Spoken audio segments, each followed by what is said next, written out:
Hi everyone, this is MLA Citations Made Easy, and my name is Anna Brenniger, and today we are going to talk about MLA. Specifically, we're going to go over why and when we cite something. We're going to talk about the basic parts of an MLA citation, both in text and the list of works cited at the end of your paper. We're also going to go over the style format that is asked of you when you do MLA style, what that looks like, what your front page, the margins, all that. And then we're going to talk about in-text citations. So in-text citations are how we cite while we write, and what those look like. We'll show examples, and then we're going to end with going over online tools for citation help. There's lots of tools out there. I just want to highlight a few that are really good. And starting with, I like to know why I'm asked to do something before I think about doing it. So with that in mind, let's learn a bit about why we cite and why we're asked to cite in college. It's about a minute or 2 minutes long. At some point in your career as a student, you've probably had a teacher tell you to cite your sources while writing a research paper. But what is a citation, and why do we do it? Citation is the practice of identifying the sources you have quoted, paraphrased, or otherwise used in your writing, and is pretty standard practice in academic writing. Citation serves several purposes. For one, it allows your reader to follow up on and to verify claims that you make in your writing, and it gives you the opportunity to acknowledge the people whose ideas you have used to advance your argument. Essentially, you are recognizing that your research and scholarship builds upon the work and the ideas of many others who came before you. The result is that citation helps readers see the connections between books and articles published by many different authors, as well as how they connect to your own ideas. There are many different styles of citation established by various academic and professional organizations. The most common styles, however, are MLA, APA, Chicago, and CSE. Most styles involve a two-part process. First, you acknowledge a source with a brief notation after you use it in the body of your paper. Then, you provide more detailed information about the source at the end of your paper in the works cited list or bibliography. This more detailed entry will include essential publication information about the source, including the title of the work, the author, and the date of publication, so that your readers can find it. Each citation style has a published guide outlining all the details of how to use it, and there are also many online tools to help. If you have any questions about citation as a practice or about a particular citation style, ask a librarian for help. Okay, just to go over what they mentioned, why we cite to give credit to people's ideas and words that we're using to strengthen our own argument. And that really does strengthen our argument when we show that we have, it's built upon quality sources, right? We also allow someone who is reading our paper to learn more about our subject. So if we cite a page, a book, the person reading it can find that book and learn more about our topic, right? So there's a few things that's really for your benefit. It's not just about plagiarism. That's why I like to highlight the other things that you can benefit from by citing. Sometimes it can be confusing if you should say something. I want to just break down this little chart. So we have, is it a quote? If it is a quote that you're using, direct quote, yes, you need to cite it. And a direct quote needs to go inside quotation marks and then it's with an in-text citation. And we'll talk about what in-text citation looks like in a second, but that is required for a quote. If it's not a quote, is it a paraphrase? If it is, then we also need to add an in-text citation, also need to cite it. If it's not a quote or a paraphrase, is it another person's idea or theory? If it is, we do need to cite that. We don't just cite words, we're also citing ideas from other people, okay? Then let's see if it's not a quote, if it's not a paraphrase, if it's not another idea, somebody else's idea or theory, then it's most likely common knowledge or your own thoughts, right? And you do not need to cite common knowledge or your own thoughts. Common knowledge can be a little bit different depending on your audience and your field. So, for example, very basic facts that everyone agrees on is common knowledge, okay? California is in the Pacific time zone. Shakespeare wrote Romeo and Juliet, things that everyone agrees on. You don't need to cite those or your own thoughts, but everything else you need to cite. MLA itself stands for the Modern Language Association. So it's a group of scholars who got together to decide on rules for writing and layout and citations, right? So MLA has suggestions on grammar. It also we're not going to go over that today. We're going to focus on citations and the paper layout.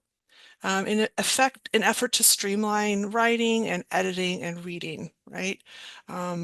So when we think of MLA, most commonly is used in classes for humanities, English, language studies, cultural studies, etc.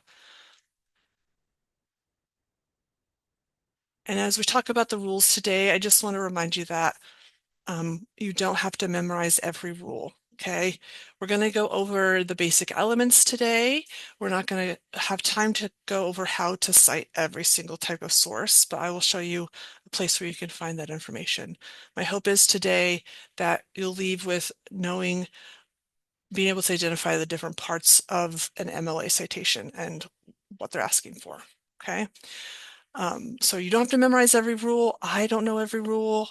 That's why we have books and that's why we have official websites. So I'll show you where to find that after the fact, okay? All right, so first off, we're going to start off with our paper layout.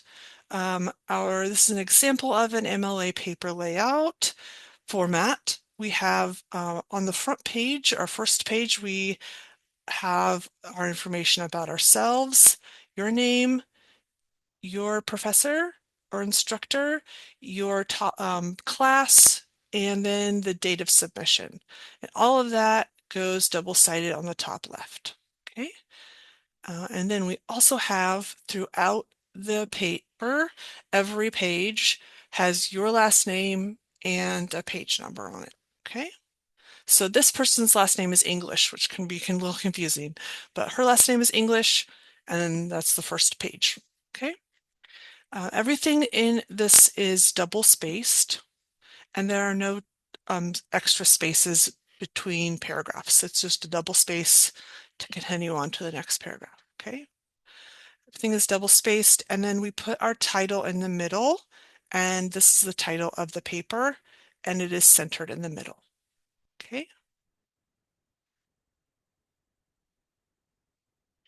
Other formatting I want to highlight is our works cited page, and it is a separate page in its own page on the last page of your paper. It still has your last name and the page number. It is also double spaced, as we can see. It's all double spaced. And important things to remember are, one, it is in alphabetical order by the author's last name, right? By the first bit of information, which is the author's last name. So we have the author here, and then the next citation starts on this left column here. But because we have to indent 1/2 inch starting on the second line, right? So that just gives our eye the ability to see the difference between the different citations. Well, they'll all start on this left margin, and anything more than 2 lines, 1 or 2 lines will be indented. Okay, just helps it break up our eyes, break up the different citations. But everything is in alphabetical order by author's last name. And we'll talk about what if it doesn't have an author. I'll show you what to do. But that's just the general rule.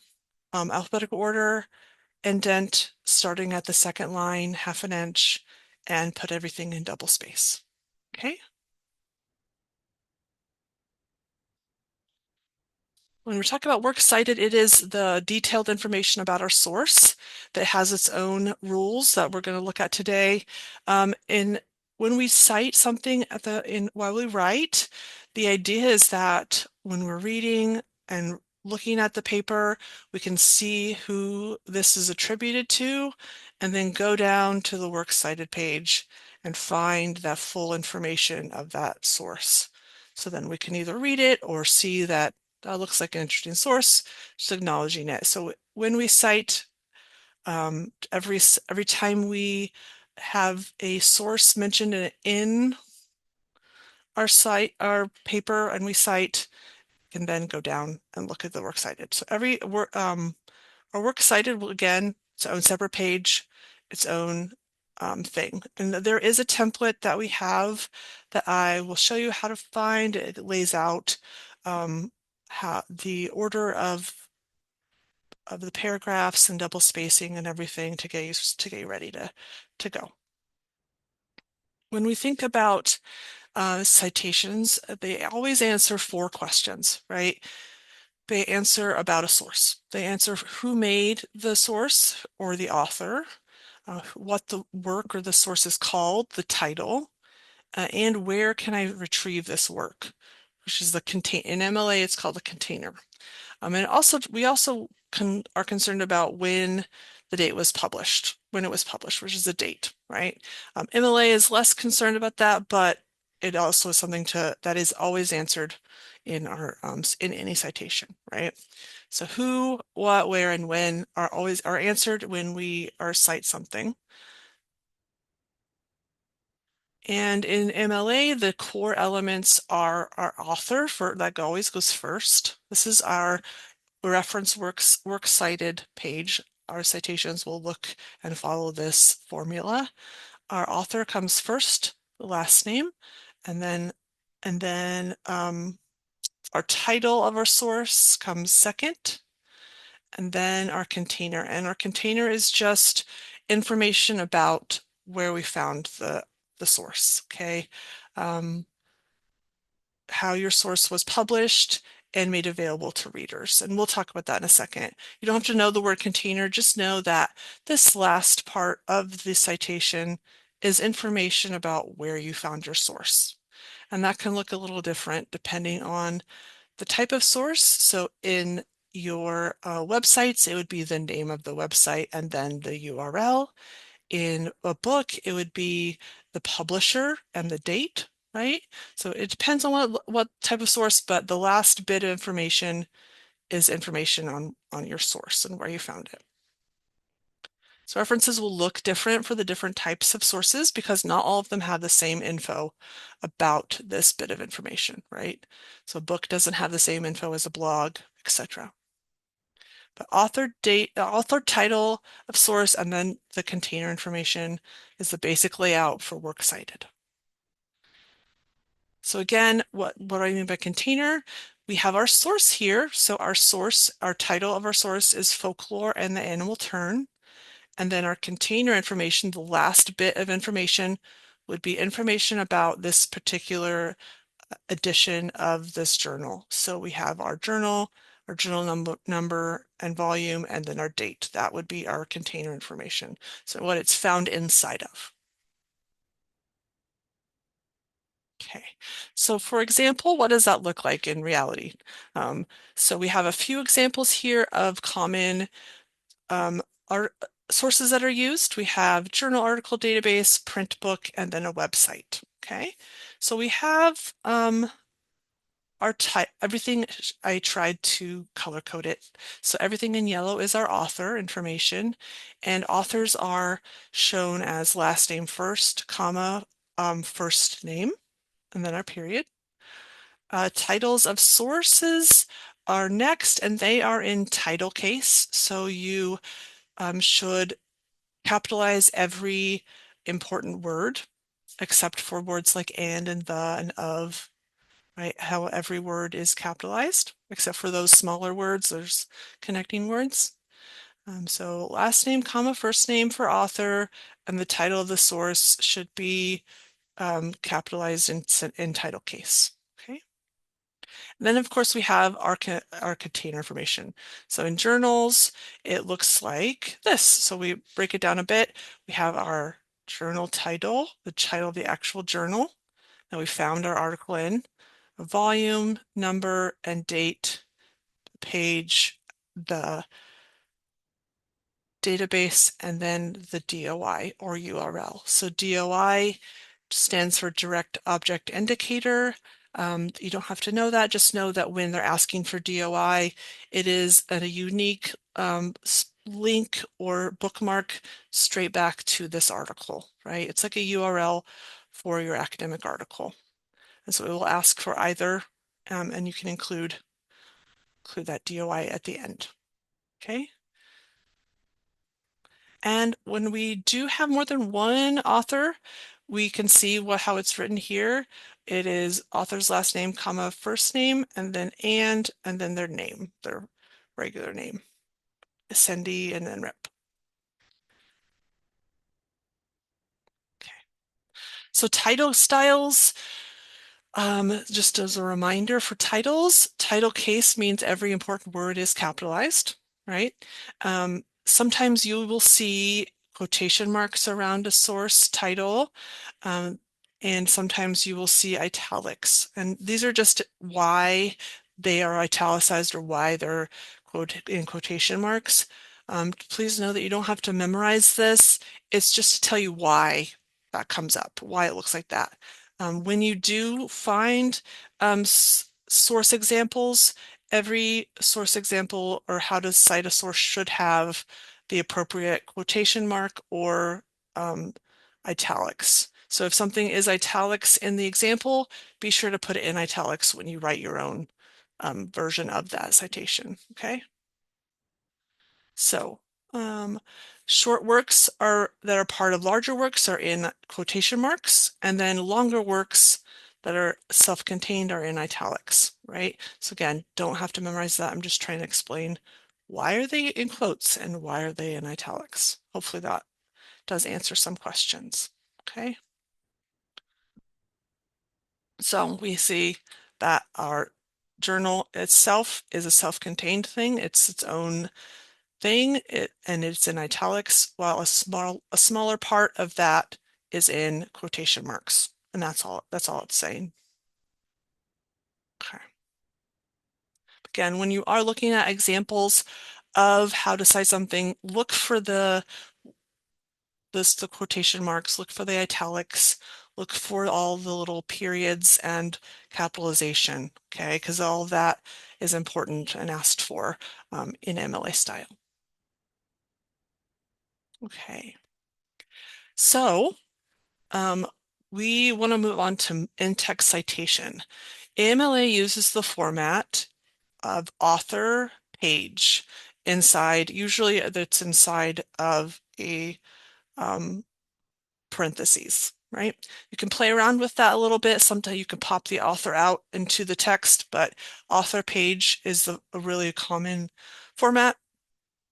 And what does that look like? You can do that a couple different ways. Like I mentioned, you can keep it both of that bits of information inside the parentheses, and you can put that at the end of a paraphrase or end of a quote, right? So we have Jones 45, so we know that Jones is the author's last name, and page 45 is where we got this information. You can also mention it within your own writing. You can mention the author, so the mention of Jones when you're writing, and then you still need to include the page number with a print inside the parentheses. Okay, and that looks like a couple options for you when you're writing. So we have our direct quote here.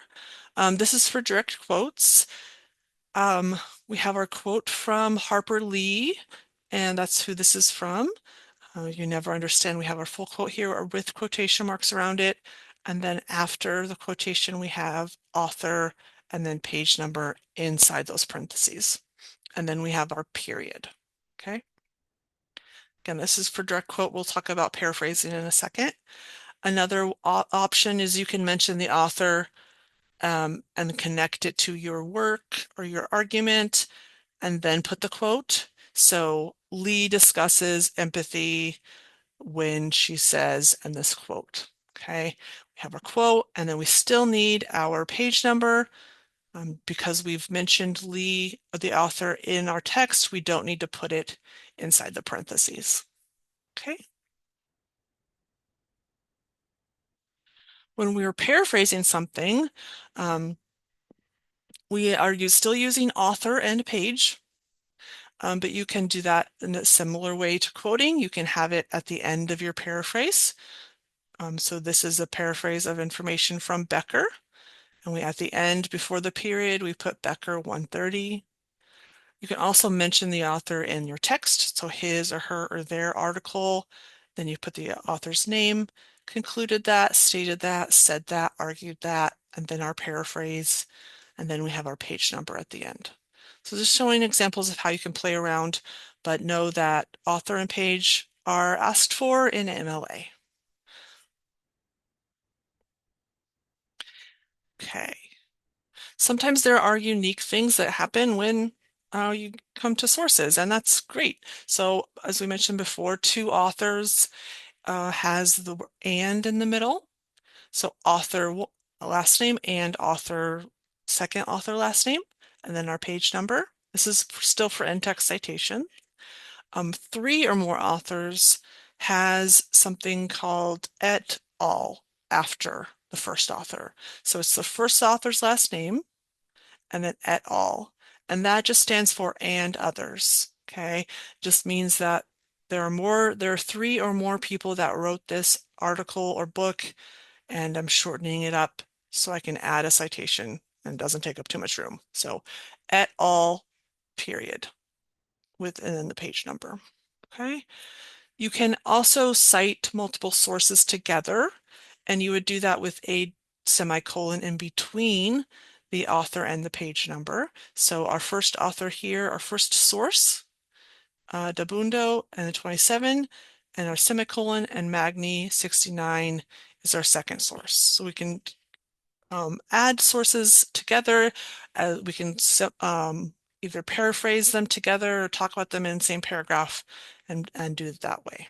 So that is how you would do that. Another thing is if an author is maybe a group or an organization, you can you would mention the author, mention the group or organization in your text, or you would also add that as in place of your author. So in here, it's mentioned the MLA, Modern Language Association. If we aren't mentioning it in the text, we would put it in replacement for author. So it would be MLA 53. Okay.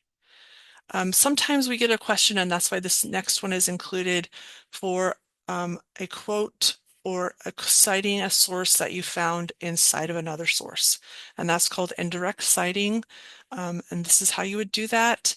You would put quoted in and then the author and the page where you found that source.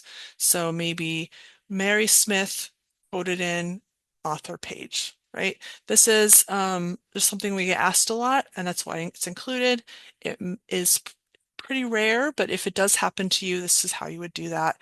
You would put the who said the quote, quoted, and then in, and then where you found the source. So the last name of the author and the page number where you found that source. Okay.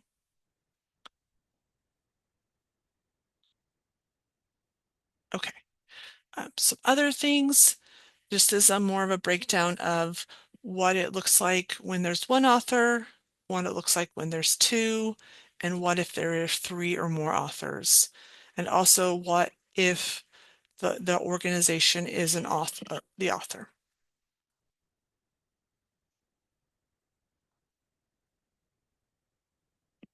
Yeah, so we had a question in chat I just want to go over before. You would put that, the quotation. When do I understand where to put the period after? Yes, you put the period after if the end of a sentence, if it is an end of a sentence and you're, it's like this one right here. We have our paraphrase and the sentence ends, but before it ends, we put our citation, our in-text citation before the period. The other option, most of them do have it right before. Um, Does that help answer your question? So there is a period after the direct citation if you're at the end of a sentence. And I think that is the most common, that's why we show this example, it's the most common, sure, yeah. It's the most common to have a paraphrase or have a quote and then end it with that. How do you cite a paragraph in text of a small article? I believe, is that, um, a paragraph in text of a small article? Do you mean that, Jaden, can you give me an example? I'm sorry. Um,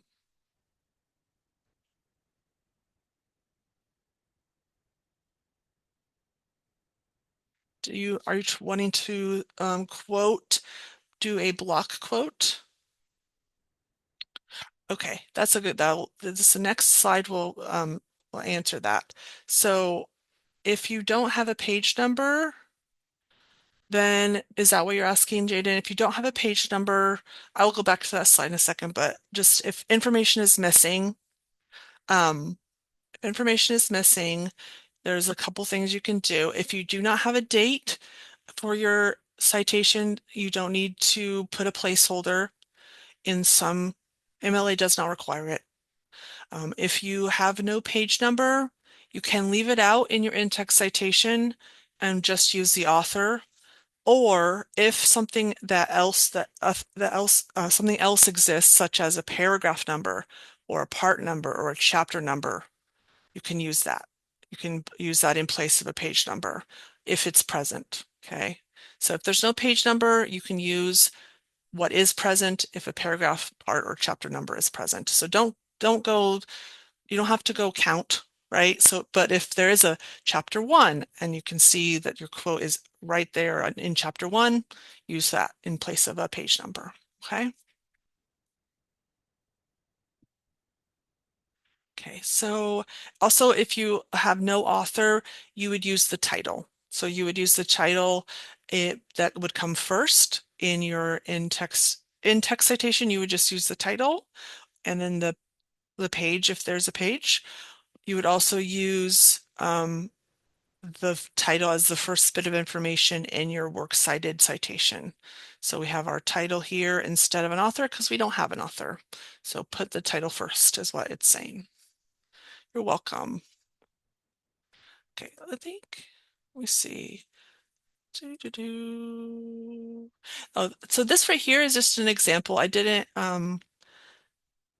had a question about the period. These aren't really showing good full examples. It's just showing what it would look like that you would then put into your quotation. So I hope that's not confusing, but know that this is more of an accurate representation of what it would look like when you're writing. You would have a period at the end of your sentence, but but after your citation. Okay, I hope that's not confusing. Yeah, sorry about that. Just got a question about that. Okay. Okay, so again, no author, use the title, no page number. If something else is present, use that. And no date, you don't need to have a placeholder. Okay, so there are different things that were asked for different types of sources, and that can be confusing, but I want to show you ways to find answers to those things that might come up. My favorite that I want to show you is the official source, which is MLA Style Center. In that video we watched, it mentioned that they publish guides, and this is the official website for those guides, and it's a great place to find information on how to cite MLA. One thing I like is the citing sources section, and you can go citations by format, and then it will give you an example of each type of source, so book, online works, songs, movies, etc. It'll give you those examples here. If you click on a type of source, it'll give you even more examples. One person viewed it, or a television show on physical media, something so specific. I did not know there was a difference between that, but that's so it will give you even more details if you click on the type of source, right? General basic information here, more detailed in this when you click on the source. This is a great way to find examples of how to cite it. As you can see here, we have our author, we have our title, and then we have our container, which is our source information, right? So hopefully what we've talked about before will help you recognize the individual parts of it that it's asking for. We also have under citing sources, we have works cited information that you can do a little um, interactive activity on how to cite in sources. They also have information on writing and research. And we have this Ask MLA button at the top right. And these are frequently asked questions that real students and writers ask MLA and they answer it. So if you have a question about, so like, should I capitalize the name of birds? How do I format a quotation in a vertical list? All of these will have answers. So let's see, do we capitalize birds? No, we don't, unless it's geographical. Okay, now we know. So if you do have a question you're not able to find, you can submit a question and they will answer it for you. They're really, really good. So just that's an option for you. I'm going to go and put this into the chat so that everyone can have access. Another one I like, and I might be biased here, but it is the citation page on our library website. To get there, I'll show you. We start on the statewide website. We have a citing sources button down here, right here. And that when you click on that citing sources, you'll find our guide. And we have this menu on the left that shows different types of styles. And we are going to go to MLA and we will find down here, this is what I wanted to show you, is our MLA templates. So this MLA style template in Word, if you download that and open it up, it'll be a great place to start when you're writing an MLA paper. It will be shared in the email. So I will link everything the slides have, they're all linked to the things we're showing. And so we have our example paper for MLA where we can put, boom, boom, boom, boom, boom, boom, boom, boom. Yeah, it discusses what you need. Okay, lay out that way. It's going to close. And then we have the section of citation examples in the menu here. This will show how to cite different types of sources, and it will show you the format. So it'll say author, last name, and then page number for in-text citation, and it will also show you a real-life example. It will show both the works cited page citation and the in-text citation. We have different types of sources to choose from on the left side, websites, articles, etc. And everything is color-coded. So we have our author in red and etc. Pages in green, etc. And for that, I'll show our citation guide. I will also put in chat for everyone to get and find. And we also have Noodle Tools, and I want to show Noodle Tools really fast. Also on the citation guide, on the menu on the left, we have this button for Noodle Tools. It is a free citation manager. It will help you keep track of the sources that you're using, make notes on those sources, create citations from the information about the source, and more. I don't have time to go in depth about it, but I just want to show you a very small amount of it. It is free for students, for Ivy Tech students and staff. If we are you can start a new project by clicking new project. There is a really in-depth guide right on the citation guide. Once we create our project will and add citations to it. It'll look something like this. right? We can click up at the green, and that's where we always add something new, either to create a new project or create a new source. So we add our source by clicking new source, and then we ask, where did we find it? Maybe we found it in a database. Okay, but what is it? It's asking us right here, what is it? It's a magazine. And then it will give us a layout for entries of that we can fill in of information about the source. So we can put our database name, our author title, name of the magazine, volume, etc.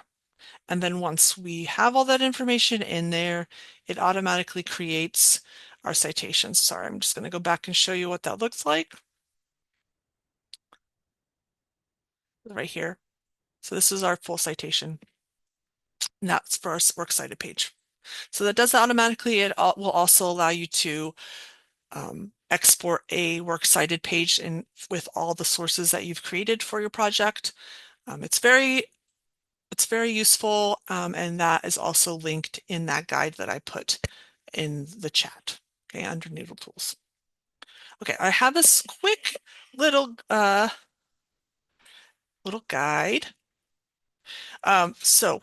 Where are we? There we go. So we're just going to do a little quiz. It's just to put your answer in the chat. I know that you'll do great on it. It's just a little fun quiz to reflect. So in MLA style, the list of references on your works cited page should be in order by A, chronological date of publication, B, alphabetized by author's last name, alphabetical by title, or just no particular order. So if you could put in chat your answer.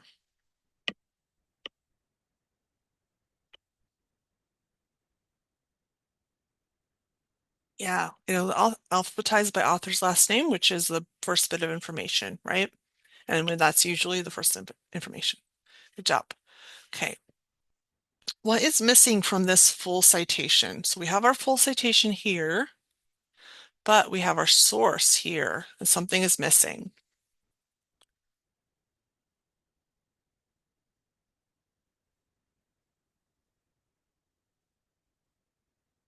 Something is missing from our citation.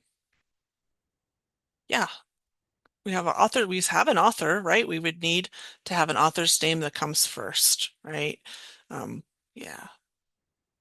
McNamee, Kai, comma Kai would be our missing information. Exactly.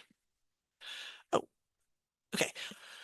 What is the correct way to cite this source in text? We have two authors, is what I was asking. Is it with an and in the middle? Is it by the title of the source?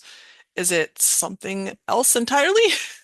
Or with an and with the year or and with the page? Yeah, it is D. It's the last name of the author, the first last name, and the second last name, and then our page number. Okay, select the correct usage of in-text citation for a paraphrase in MLA style. So it's the same quote. We can see that Noble is the author. This is a little bit different. This is a mistake. It should be on objective should be on after as. Sorry about that. But Noble is our author. Is there? It is B and C. So we have our, because we put Noble in our text, we just need to put the page. And if we don't mention Noble at all in the text, that's fine. We will do that inside parentheses. Okay. What is missing from this full text citation? We have our citation here, and we have our paper or our source.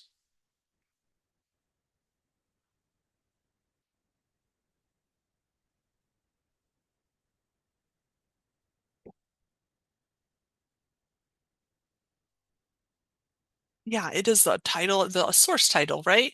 So that would be towards a generative model of legends, and then the rest of that. So our title of our source is missing, and that would go in between our information about the source and the author right there. So after the author, put the information, the title. Okay. I think this is the last one. So how do you cite both sources in the same paragraph? We have two sources here and we want to cite them in the same paragraph.